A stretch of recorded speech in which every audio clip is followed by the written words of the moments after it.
Legal expert from the University of Cape Town, Pierre de Vos, has added his thoughts on former SABC COO Hlaudi Motsoeneng's appointment. He says the move is irrational, invalid, and a waste of money. He joins us now via our Skype line for more on this. Good morning to you, Pierre. Always a pleasure talking to you. Firstly, the reappointment of Mr. Motsoeneng, albeit in a different position, has caused quite a lot of outrage, but unlike you, many people are unable to articulate exactly why it is unlawful and invalid. Take us through what the law has to say.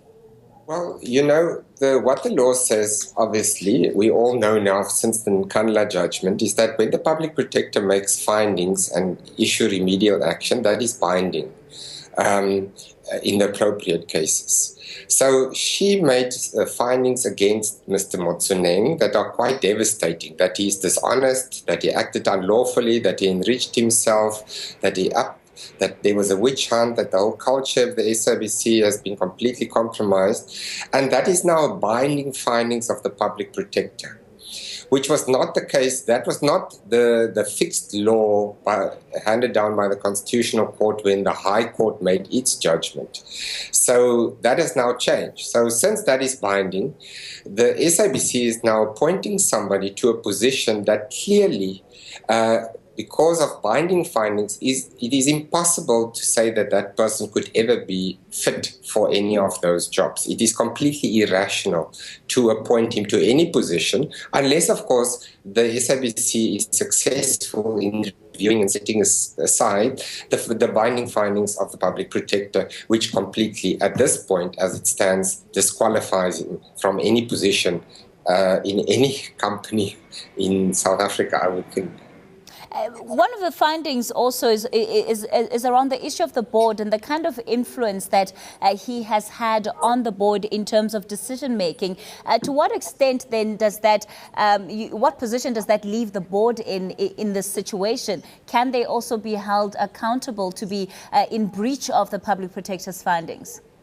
Well, the board obviously there are certain requirements that the board had to meet. There are certain remedial action that they had to impose. One of them was to implement a disciplinary hearing, but in the context of the findings of the public protector report, that disciplinary hearing which exonerated Mr. Motsoeneng is probably not lawful, because that disciplinary hearing second-guessed the public protector's findings, which, as I said, is binding, and they allowed that to happen. Also, I'm not sure that the remedial action imposed by the public protector, including the requirement that Mr. Motsoeneng must pay back the money that he was unlawfully benefiting from by increasing his salary unlawfully, whether that actually happened and whether the board insisted that that should happen. So there are many problems for the board. Ultimately, of course, the board is accountable to Parliament, to the National Assembly, and there's a provision in the Broadcasting Act that says the whole board can be dissolved if it fails to fulfill its fiduciary duties. And that might happen if the board obviously doesn't act to protect the interest of the SABC. Pierre, given the fact that the board of the SABC was in Parliament in the last couple of months, and, you know, that sitting, in fact, Parliament then giving the SABC more money in order to fulfill its job, its mandate, even though the company has been running at a loss. Do you think that they've been proficient in exercising that fiduciary duty of oversight? Well, you know, there's always a problem because the National Assembly is made up of politicians. Politicians make decisions based on politics, not always based on the facts or the law or whatever the case might be. So in the past, I think the politics of the situation required the majority of the members of the committee in the National Assembly to tread very carefully with the SABC board. The most recent utterances by the ANC caucus seem to suggest that the politics have now shifted, so they might be more vigorous in their oversight for whatever reason. But given the fact that Hlaudi Motsoeneng to date, Pierre, has enjoyed this protection, as it were, from whatever political connections he may have, if next week, Wednesday, there is no different resolution in terms of the board and what it has to say, what then happens from here on?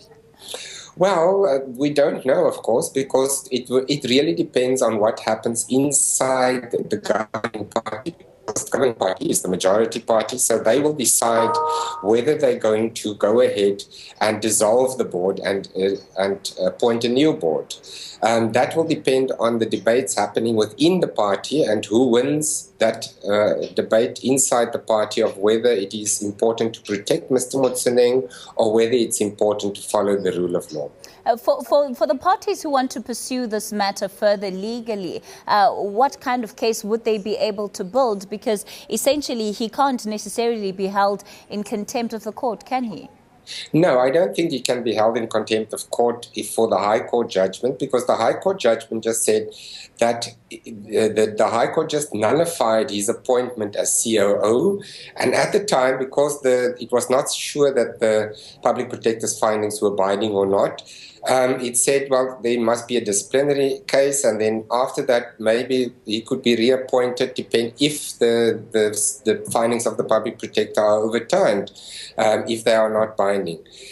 So there's not a breach of the High Court order, but clearly, if you're going to appoint somebody that the binding findings of a Public Protector has said is completely incapable of being in any position of authority anyway, it's clearly going to be irrational. So one can go back to court and once again declare invalid any new appointment as irrational, and once again a lot of money will be wasted, money that the SABC will obviously have to spend, money that they, as I understand it, don't really have. All right. And do you think that there are any more loopholes that his legal team could work around? Because we have seen them work through those loopholes. Well, you know, everybody has a right to go to court. And what people who have a very weak case normally do is they string out the court case as long as possible. They appeal, especially if they appeal with other people's money. And that might happen again if this decision to appoint Mr. Motsoeneng is again challenged and is declared invalid. They might try and appeal again to drag out the matter, but of course that will always cost a lot of money.